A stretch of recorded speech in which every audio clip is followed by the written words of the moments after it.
I remember when I think Yaya Han had announced that she had fabric in Joann's, and she had cosplay fabric and stuff. And I remember thinking to myself, oh shit, she monetized cosplay. She made it. She showed the world that if you cosplay hard enough, you can make money off of it. And it was over. It was a wrap for the cosplay community.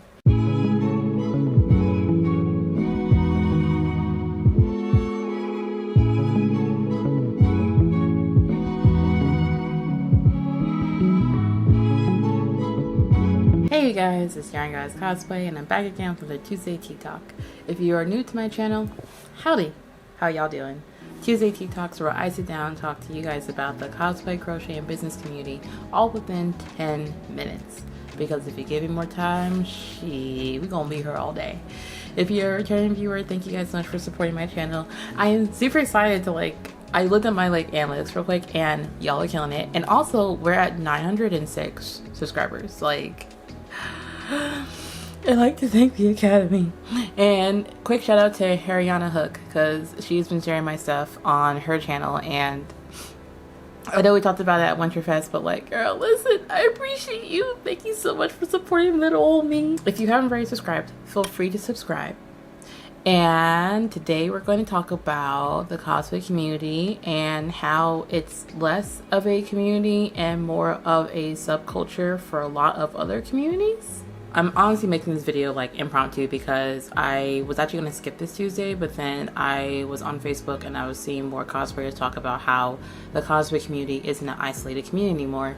A lot of people that cosplay usually have another hobby that they were indulging in first, and then they picked up cosplaying along the way. And we're gonna briefly talk about gatekeepiness, and also just communities and how the drama that they have within their spaces goes into other spaces when they decide to participate. And also just the general idea that cosplaying has really gone from being a hobby to a whole industry, and it has not even been a decade yet. Has it been a decade? I don't know about y'all. I've been in these cosplaying streets since 2010, and things have changed significantly. The first thing I want to touch upon, though, is this influencer culture, because I feel as cosplaying became more mainstream, influencers realized that there was a market for them to, I guess, tap into, and also vice versa, where cosplayers were oh, I'm not an influencer, but if I could get this fabric company to sponsor my next cosplay, I'm saving a couple bajillion dollars, because cosplaying is not a cheap hobby to get into. A lot of people would say, oh, you just go and buy a costume, or you go and just make stuff. No, you go to Joann's, you buy twice the amount of fabric you need, or twice the amount of yarn you need. You hope you get it right the first 3 times. You don't. You realize, oh my god, I might not be able to take this on. You wait until 4 o'clock in the morning, and all of a sudden you have an idea, and you're running down to Publix to go get more monsters. You're drinking monsters aggressively, and then you finally have an outfit that you've been wanting that you're going to wear for exactly 3 days. And it might still tear. With Miss Rona keeping us all locked in the house, there was definitely an influx of influencers and cosplayers kind of intermingling, because we were online and because we were trying to figure out how to make money from home. A lot of us were getting more brand deals, and a lot of us were leaning more into influencer culture, because it was a way to basically keep cosplaying and keep doing this hobby without having to use our own money. Because I don't know about you, but I was crawling out of 2020. Okay, I was talking hands and knees. Okay, we just over here barely making it. We made it through the finish line, but it was sketchy. It was sketchy as fuck. 2021, I tried walking out, but I think I might be limping a little bit. But we still gonna make it into 2022, but every year is just questionable. There was definitely influence or influx of the communities mingling more, but I remember specifically, I think I realized that communities were definitely intermingling a lot when there was a Danny Phantom cosplayer who does body paint, and he body painted his outfit, and we were just oh my gosh, you look great, good job. And then there was a makeup artist who does body paint, and I say a makeup artist who does body paint because they predominantly did makeup first, and then they got into body paint, if I remember correctly. And they were accusing the other cosplayer of copying them because they also did body paint. I don't know, but the cosplay community was looking at the two of them I don't know much, y'all. You'll see this shit. I don't think he has much footing in this argument, but you know what? Go off, I guess. And it was weird because like a lot of like I remember when the cosplay community was, you know, just a hobby, and there was this thing where if someone cosplayed a character, you will go out and try to find as many of those characters as you can so you can have one giant group photo of all the characters. So like let's say if you cosplay Raven from Teen Titans, like you just go out and be like, okay guys, I need all the Ravens to the front because we're going to take a big ass group photo and we're going to figure this out. Is her robe purple or blue? And the Danny Phantom cosplayer makeup artist wasn't the only isolated event. There was another cosplayer who I want to say started on TikTok, again another online platform, and they had cosplayed the super sexy Jitsu Naruto, like, you know, the one, very classic. And again, it was this thing where she was like, hey you guys, you know, if anyone cosplays this character, make sure you give me credit. For what? For what, bitch? For what? For whom? And mind you, the whole cosplay community, again, it imploded because it was just like, bitch, what are you talking about? We've all done this. Okay, we've been doing this cosplay. Okay, there was a whole thing where literally everyone and their grandmother was doing sexy no jitsu because that was the like Naruto been around for forever. You late, okay?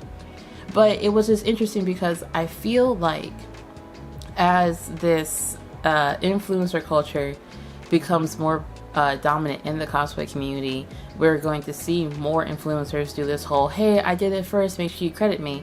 And that's new. That's new for the cosplay community. A lot of us don't really say we did something first until recently when people were actively starting to, like, you know, steal our trends or steal things that we've done. More specifically, like the Yondan.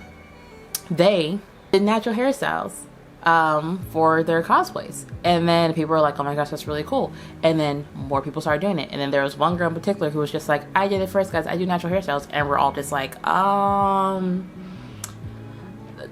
the Yondan starch. I feel like there might be some footing in this argument here because we remember, the OGs remember when natural hair started coming into the cosplay community and the cosplays via TikTok. Not saying that the Yondan owns all of the natural hairstyles, because Sheldon is another one who's just like, listen, everybody gonna have afro now. I'm gonna tell you, they got froze. But it definitely was a direct influence from the Yondan who started on TikTok. And the particular trend and how it was done was why a lot of us were just like, okay, no, we can actually give credit to them because we see the similarities. I feel like being an influencer and a cosplayer was almost a given because I remember when I think Yaya Han had announced that she had fabric in Joann's and she had cosplay fabric and stuff. And I remember thinking to myself, oh shit, she monetized cosplaying. She made it. She showed the world that if you cosplay hard enough, you can make money off of it. And it was over. It was a wrap for the cosplay community. Like, literally this hobby, or literally any hobby in capitalism will eventually become monetized, whether we want it to or not. And that bothers me because on one hand, you know, like I said earlier, it is cool to see cosplayers get their stuff sponsored by the companies that they're using and they could save a little dough. Hell, they could make a little money from that.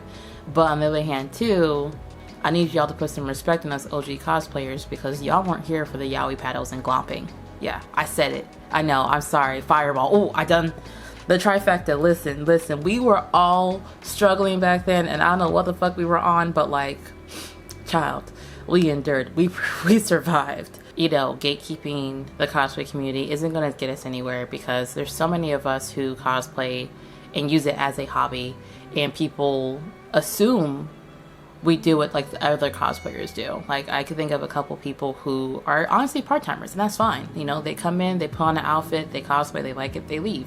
That's not their main thing. It's just a side hobby for them. And that's how cosplaying should be.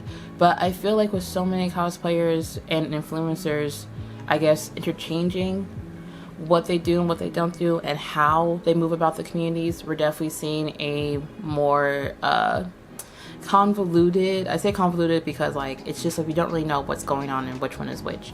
And then we cannot blame influencers for ruining the cosplay community because the cosplay community has been on some bullshit. Not to keep this video super long, but I don't know how I feel about the next round of cosplayers. And I say it like that because I understand that from, Miss Rona keeping us in the house, we have a lot of TikTok cosplayers. We have a lot of influencers who got into cosplaying. We see a lot more makeup brands doing collabs with other genres, like, the Hocus Pocus palettes, the Rugrats palettes. Like, we see them and they see us. They see that there's a nerdy community that they can tap into, and we support them.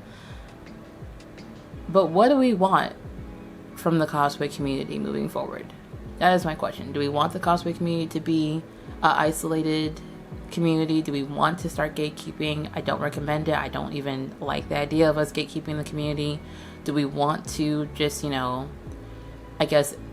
learn to be okay with the fact that cosplaying is essentially a sub hobby of influencers now, and that, if we see someone cosplaying and they have a brand deal with, I don't know, Savage X Fenty, that's just where we're at right now in life. But this discussion is not going to be fixed this discussion isn't going to be resolved in 10 minutes. But I definitely wanted to speak on it because I know for myself as a business owner and, a long-term cosplayer, I find myself cosplaying less, which is weird to me, but that's kind of where I'm going, because I cannot keep up with the push that comes from influencers being able to shit out a new cosplay every other month or even every week, because I don't have a team doing that for me. But we shall see where everything goes. If you have any thoughts and opinions about this, feel free to leave them in the comment section below. If you haven't already subscribed, feel free to subscribe, and I'll catch you guys on next Tuesday Tea Talk. Bye.